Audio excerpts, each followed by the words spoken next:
Longtemps proche du roi du Maroc, Emmanuel Macron a bouillonné en privé. Il y a quelques années, le président de la République a vu son numéro de téléphone fuiter. Le royaume a tout de suite été accusé d'avoir voulu l'espionner. Si est-il la seule fois où je l'ai vu déstabiliser, blême. Au sommet de l'État, les collaborateurs d'Emmanuel Macron n'ont pas l'habitude de le voir flancher.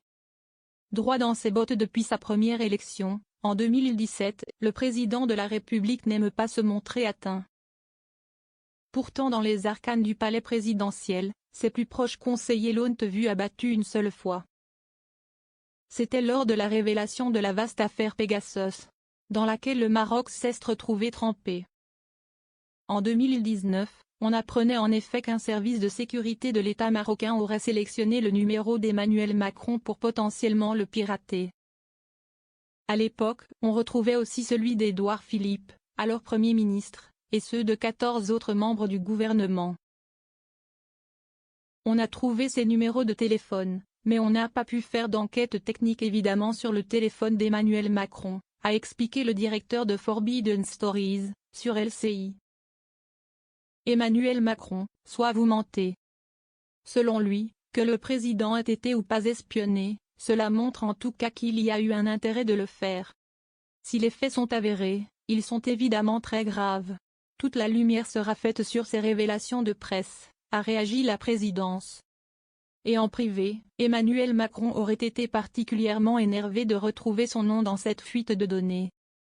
Le président était meurtri d'avoir été ainsi trahi, furieux contre les Marocains, disant « Ils me l'ont fait à l'envers, ce roi est un voyou », pestait-il, selon Libération.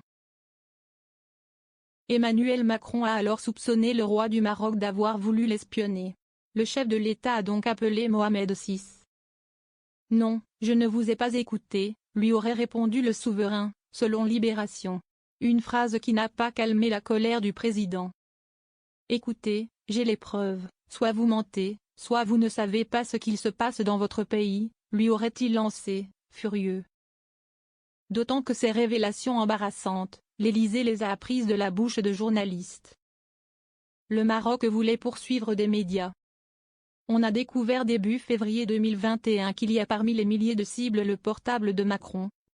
Celui qu'il utilisait durant la campagne pour son compte Twitter, raconte Laurent Richard, fondateur de Forbidden Stories. On a alors été reçu à l'Élysée, par les coordonnateurs du renseignement intérieur et extérieur, un peu vexés d'être informés par des journalistes. Le Maroc a toujours nié avoir acquis Pegasus et comptait sur un procès pour exiger que les journaux et associations visées présentent les preuves de leurs accusations. Le royaume avait alors attaqué plusieurs médias en diffamation. Mais les poursuites ont été rejetées. En 2023, la Cour d'appel de Paris a confirmé l'ensemble des jugements de première instance.